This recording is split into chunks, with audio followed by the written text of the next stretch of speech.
한국과 북한 사이에 놓인 비무장지대를 생각해 본다면 이름만 듣고는 평화로운 곳처럼 느껴질 수 있습니다. 하지만 현실은 정반대죠. 수십만 명의 군인들이 양쪽에서 24시간 감시하고 있습니다. 북한 주민들에게 이 경계선은 단순한 국경이 아닌 생과 사를 가르는 절대적인 벽과 같은 존재입니다. 그럼에도 불구하고 자유를 향한 간절함은 이 모든 위험을 무릅쓰게 만드는 강력한 동력이 되고 있습니다. 오늘은 북한 주민들이 목숨을 걸고 시도하는 다양한 탈출 경로와 그 과정에서 마주하는 현실에 대해 자세히 살펴보겠습니다. 비무장지대를 통한 탈출은 일반 주민에게는 거의 불가능한 일입니다. 설령 초소를 지키는 병사들의 총격을 피한다고 해도 곳곳에 매설된 지뢰밭이나 고압 전류가 흐르는 철조망이 기다리고 있으니까요. 그런데 흥미롭게도 이런 극한 상황에서도 탈출 가능성이 조금이나마 높아지는 경우가 있습니다. 바로 국경을 지키는 군인들 자신이 탈출을 시도할 때입니다. 물론 여전히 성공 확률은 극히 낮지만 최소한 지형과 경비 체계를 누구보다 잘 알고 있다는 점에서 일반인보다는 나은 상황이라고 할 수 있겠죠. 이들 군인들도 결국은 같은 북한 주민이기 때문에 자유에 대한 갈망과 현실에 대한 절망감은 다르지 않습니다. 다만 무기를 다룰 줄 알고 적의 동향을 파악하는 능력이 있으며 야간 작전에 익숙하다는 점이 유리한 조건이 될 뿐입니다. 하지만 이런 장점들도 비무장지대의 현실 앞에서는 미미한 것이 사실입니다. 지난 40여 년 동안 많은 북한 주민들이 바다를 통해 남한으로 향하는 모험을 시도해왔습니다. 남한 정부가 한반도의 모든 주민을 자국민으로 인정하고 있다는 점이 이들에게는 희망의 근거가 되고 있습니다. 바다를 이용한 탈출에는 크게 두 가지 선택지가 있는데요. 서쪽의 황해나 동쪽의 동해를 이용하는 방법입니다. 서해 쪽이 파도가 비교적 잔잔해서 항해하기에 수월하다고 여겨지지만 북한 당국도 이런 사실을 잘 알고 있기 때문에 감시가 더욱 철저합니다. 특히 서해 연평도 근처 해역은 남북한 간의 군사적 충돌이 빈번히 발생하는 지역이기도 해서 자칫하면 군사적 교전에 휘말릴 위험도 있습니다. 그럼에도 불구하고 서해를 선택하는 이유는 거리가 상대적으로 가깝고 조류의 방향이 남쪽으로 흘러가는 경우가 많아 표류하더라도 남한 쪽으로 떠내려갈 가능성이 있기 때문입니다. 서해를 통한 탈출 시도에서 가장 큰 문제점은 방향을 잘못 잡을 위험성입니다. 제대로 된 항해 장비도 없이 조악한 목선을 이용하다 보면 의도와 달리 북한 해안으로 되돌아가거나 중국 쪽으로 표류할 수 있습니다. 중국은 북한과 강제 송환 협정을 맺고 있어서 그곳에 도착한다면 결국 다시 북한으로 돌려보내질 가능성이 높습니다. 일부 용기 있는 사람들은 배 대신 직접 수영으로 남한에 도달하려고 시도하기도 하는데 배보다 발견될 확률이 낮다는 생각에서입니다. 하지만 이는 정말로 목숨을 거는 일이라고 할 수 있습니다. 서해의 수온은 겨울철에 매우 낮아져서 몇 시간만 물에 있어도 체온이 급격히 떨어져 생명이 위험해집니다. 또한 조류가 생각보다 복잡해서 수영 실력이 뛰어나더라도 방향 감각을 잃고 헤매다가 지쳐서 익사하는 경우가 많습니다. 그나마 성공 사례들을 보면 대부분 여름철에 이뤄졌고 물때를 정확히 계산해서 밀물을 이용한 경우들이었습니다. 동해 쪽은 바다가 거칠고 해안선이 가파른 것이 단점이지만 나름의 장점도 있습니다. 만약 너무 멀리 떠내려가더라도 북한 영토가 아닌 일본에 도착할 가능성이 있다는 점입니다. 일본은 북한과 달리 자유민주주의 국가이니까요. 물론 일본 정부의 북한 탈출자에 대한 정책이 항상 일관적이지는 않지만 적어도 북한으로 강제 송환되지는 않을 것입니다. 동해를 통한 탈출의 가장 큰 어려움은 파도의 높이와 바다의 깊이입니다. 서해와 달리 동해는 수심이 깊고 파도가 높아서 작은 배로는 감당하기 어려운 경우가 많습니다. 또한 동해안 지역은 산맥이 바다까지 이어져 있어서 배를 만들거나 숨길 장소를 찾기가 쉽지 않습니다. 하지만 그만큼 북한 당국의 감시도 서해보다는 느슨한 편이라고 할 수 있습니다. 일부 탈출자들은 일본 어선들이 조업하는 구역까지 나가서 구조를 요청하는 방법을 시도하기도 합니다. 중국과의 국경을 통한 육로 탈출은 가장 많이 시도되는 방법 중 하나입니다. 압록강과 두만강이라는 두 개의 강이 경계를 이루고 있는데요. 이 중에서도 두만강이 더 선호되는 경로입니다. 강의 폭이 상대적으로 좁고 수심이 얕아서 건너기가 비교적 쉽다고 여겨지기 때문이죠. 하지만 여기서도 대부분의 탈출 시도자들이 북한 국경을 넘지 못하고 체포되거나 목숨을 잃게 됩니다. 이 지역에는 정말 많은 순찰대가 활동하고 있고 일부는 지하 참호에 숨어서 무기를 겨누고 탈출자들을 기다리고 있습니다. 특히 겨울철에는 강이 얼어붙어서 걸어서 건널 수 있지만 그만큼 발자국이나 흔적이 남기 쉬워서 추적당할 위험이 높습니다. 반대로 여름철에는 강물이 불어나서 수영으로 건너야 하는데 이때는 물살에 휩쓸려 익사할 위험이 있습니다. 두만강 유역에는 조선족이 많이 거주하고 있어서 언어 소통 면에서는 다른 지역보다 유리한 조건을 가지고 있습니다.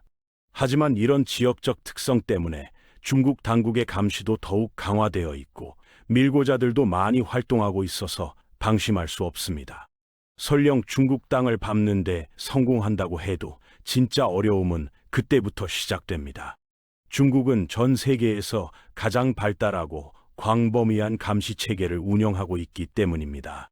중국 전역을 가로질러 안전한 제3국에 도달하기까지 누구에게도 발각되지 않기를 바라야 하는데 언어를 전혀 이해할 수 없는 상황에서는 더욱 어려운 일이죠. 더 심각한 것은 이신매매의 위험입니다. 실제로 많은 북한 탈출 여성들이 이런 피해를 당하고 있습니다. 중국 동북부 지역의 농촌에서는 심각한 성비 불균형 때문에 결혼하지 못한 남성들이 많은데 이들이 북한 여성들을 사고팔기 위한 시장이 형성되어 있습니다. 이런 거래는 대개 브로커들을 통해 이루어지는데 탈출 과정에서 도움을 받은 대가로 팔려가는 경우도 있고 처음부터 속임수로 유인되는 경우도 있습니다. 가장 끔찍하면서도 그나마 나은 경우라고 할 수 있는 것은 중국 농촌 지역의 남성들에게 아내로 팔려가는 것입니다. 최소한 머리 위에 지붕이 있고 음식을 얻을 수 있다는 점에서 다른 형태의 인신매매보다는 생존 가능성이 높기 때문입니다. 물론 이런 상황 자체가 인간의 존엄성을 짓밟는 일이지만 생존을 위해서는 어쩔 수 없는 선택이 되기도 합니다.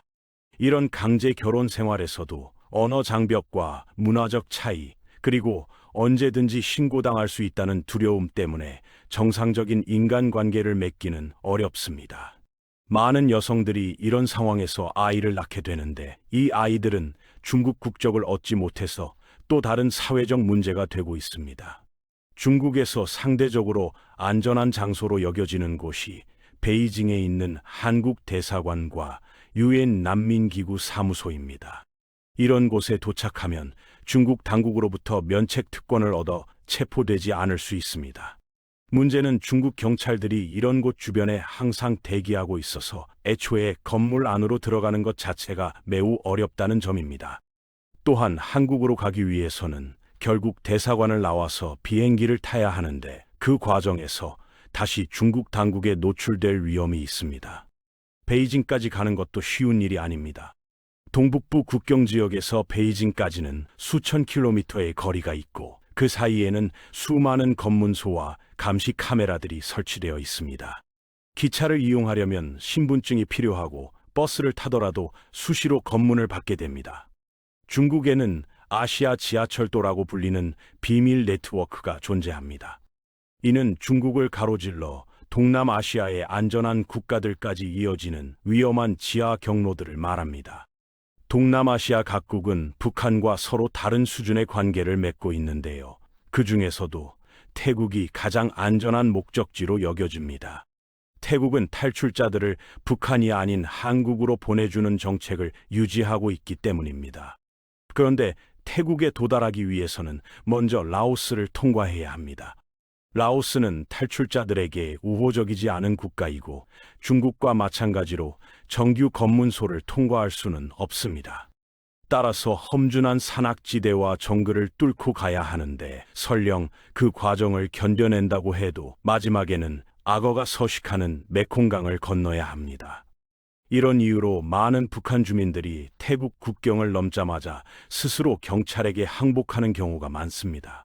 라오스의 정글 지역은 말라리아와 댕기열 같은 열대병의 위험이 있고 독사나 맹수들도 서식하고 있어서 매우 위험합니다. 또한 길을 잃고 헤매다가 굶주림과 탈수로 목숨을 잃는 경우도 빈번하게 발생합니다. 하지만 이 경로 역시 중국 영토를 가로지르는 과정에서 상당한 위험이 따릅니다. 버스나 기차는 수시로 여권과 신분증 검사를 실시하며 중국어를 전혀 모르면 즉시 정체가 드러나게 됩니다. 최근에는 중국이 안면 인식 기술을 대대적으로 도입해서 북한 탈출자들의 사진을 데이터베이스에 입력하여 자동으로 식별하는 시스템을 운영하고 있습니다. 고비 사막을 통해 몽골로 향하는 경로는 다른 길들에 비해 거리는 짧지만 훨씬 더 적대적인 환경을 자랑합니다. 고비 사막은 모래 언덕과 바위산으로 이뤄진 험악한 지형에다가 극한의 추위와 더위가 번갈아 나타나는 기후 조건으로 악명이 높습니다. 게다가 곰과 눈표범 같은 맹수들이 서식한다는 사실도 빼놓을 수 없는 위험 요소죠. 그럼에도 몽골이 목적지로 선택되는 이유는 몽골이 북한 탈출자들에게 가장 우호적인 국가 중 하나로 여겨지기 때문입니다. 복잡한 관료적 절차 없이 비교적 신속하게 남한으로 보내주는 편이거든요. 다만 최근에는 국경 통제가 강화되면서 점점 덜 이용되는 옵션이 되고 있습니다. 고비 사막에서는 낮에는 50도가 넘는 더위, 밤에는 영하 20도까지 내려가는 추위를 견뎌야 합니다. 물과 음식을 구하기도 어렵고 모래 폭풍이 일면 방향 감각을 완전히 잃게 됩니다. 그나마 다행인 것은 몽골 쪽 국경 지역에는 북한이나 중국만큼 철저한 감시망이 설치되어 있지 않다는 점입니다. 북한 주민들은 대사관이나 유엔 난민기구 같은 기관을 통해 서구 국가들의 망명을 신청할 수도 있습니다. 여러 가지 이유로 남한보다는 서구 국가가 더 나은 선택일 수 있습니다. 남한에서는 차별을 받을 가능성이 있고 남한으로 탈출하면 고향에 남아있는 가족들이 더 심한 처벌을 받게 됩니다. 또한 신청 처리 기간이 다소 길어질 수 있지만 서구 국가들은 북한으로부터 물리적으로 더 멀리 떨어져 있어 상대적으로 안전합니다. 현지 언어를 익히면 더 나은 직업 기회를 얻을 수도 있고요. 서구 사회의 사회보장 제도가 더 잘 갖춰져 있어서 정착 과정에서 경제적 어려움을 덜 겪을 수 있다는 장점도 있습니다. 현재 유럽 지역, 특히 영국에는 수천 명의 북한 주민들이 거주하고 있으며 런던 남서부에는 약 600명 규모의 탈북자 공동체가 형성되어 있습니다. 많은 북한 주민들이 미국보다는 유럽을 선호하는 이유는 복합적입니다. 태어날 때부터 인생의 모든 나쁜 일들이 미국 때문에 일어났다고 교육받아온 영향도 있고 미국에서의 처리 기간이 몇 년씩 걸릴 수 있다는 현실적인 문제도 있습니다. 또한 유럽의 경우 사회주의적 복지제도에 더 익숙한 북한 주민들이 적응하기 상대적으로 쉽다는 측면도 있습니다.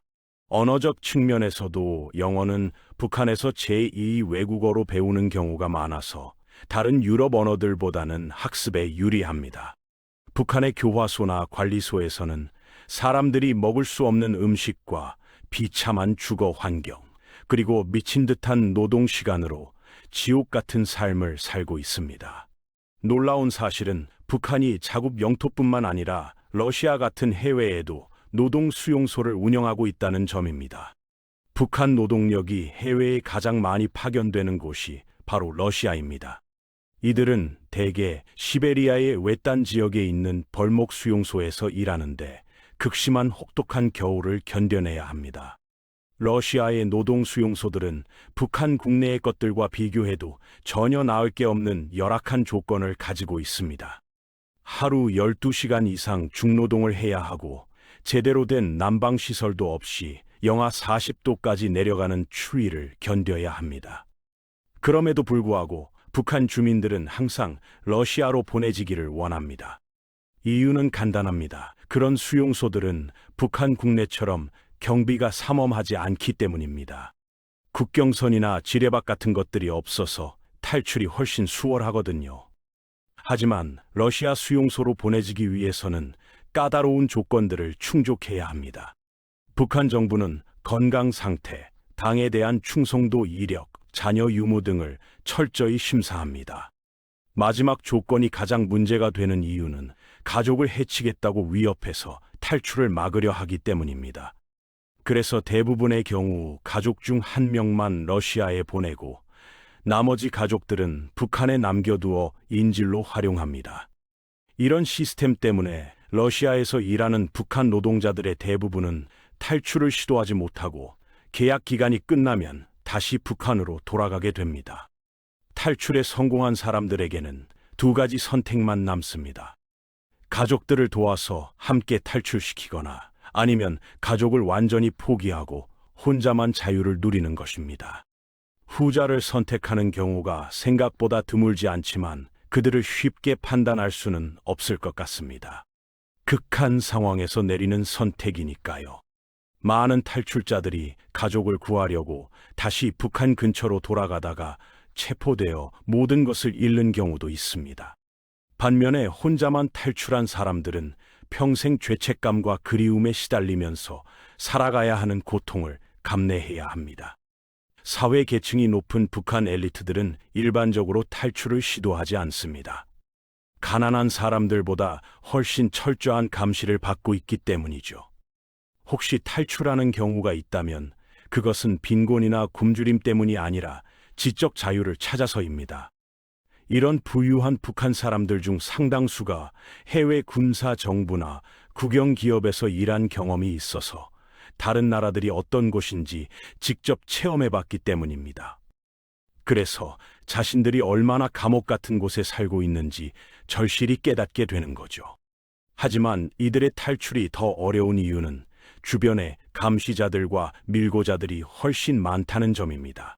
북한 체제는 계급이 높을수록 더 많은 특권을 주는 대신 더 철저하게 통제하는 시스템으로 이루어져 있습니다. 돈이 있는 사람들에게는 탈출이 상대적으로 수월합니다. 탈출 브로커에게 돈을 지불해서 밀입국을 도와달라고 부탁할 수 있고 국경 경비원들에게 뇌물을 줄 수도 있습니다. 또한 대개 위조된 한국 여권과 신분증을 구매해서 중국 경찰에게 잡히더라도 위험한 지하 경로나 고비 사막을 거치지 않고 바로 비행기를 탈 수 있습니다. 돈이 있으면 중국에서도 상대적으로 안전한 지역에 숨어 지낼 수 있고 전문 가이드를 고용해서 성공 확률을 높일 수도 있습니다. 하지만 이런 방법들도 완전히 안전한 것은 아닙니다. 브로커들 중에는 돈만 받고 배신하는 경우도 있고 뇌물을 받은 경비원이 나중에 더 많은 돈을 요구하거나 신고하는 일도 발생합니다. 일부 학생들은 해외 유학 기회를 얻기도 하고 운동선수들은 국제대회 참가를 위해 해외에 나가기도 합니다. 이런 경우에는 현지에 머물면서 돌아가지 않는 것이 훨씬 쉬운 방법이 될 수 있습니다. 하지만 여전히 고향에 남은 가족들이 탈출의 결과를 감당해야 한다는 부담이 있습니다. 해외에 주재하는 북한 외교관들은 대개 비행기를 타기 전에 평양에 자녀들을 남겨두어야 합니다. 이렇게 해서 가족을 인질로 잡고 반드시 돌아오도록 보장하는 거죠. 그럼에도 불구하고 일부 외교관들이 가족을 포기하고 망명을 선택하는 경우가 있는데 이런 사례들은 국제적으로 큰 주목을 받게 됩니다. 올림픽이나 월드컵 같은 국제대회에 참가하는 북한 선수들도 비슷한 기회를 가지지만 대부분 팀 단위로 움직이고 서로를 감시하도록 교육받기 때문에 개별적인 탈출은 매우 어렵습니다. 마지막으로 북한 주민들의 탈출이 얼마나 어려워지고 있는지를 보여주는 연간 탈출자 수 통계를 살펴보면 그 수치가 지속적으로 감소하고 있음을 알 수 있습니다. 이는 북한 당국의 국경 통제가 점점 더 강화되고 있다는 것을 의미합니다. 2000년대 초반에는 연간 수천 명의 탈출자가 남한에 도착했지만 최근에는 그 숫자가 수백 명 수준으로 급격히 감소했습니다. 코로나19 팬데믹 이후로는 국경 봉쇄가 더욱 강화되어서 탈출이 거의 불가능한 수준에 이르렀다고 전문가들은 분석하고 있습니다. 그럼에도 불구하고 자유를 향한 인간의 의지는 계속해서 이어질 것이며 언젠가는 이런 위험한 탈출이 필요 없는 날이 올 것이라고 희망해 봅니다.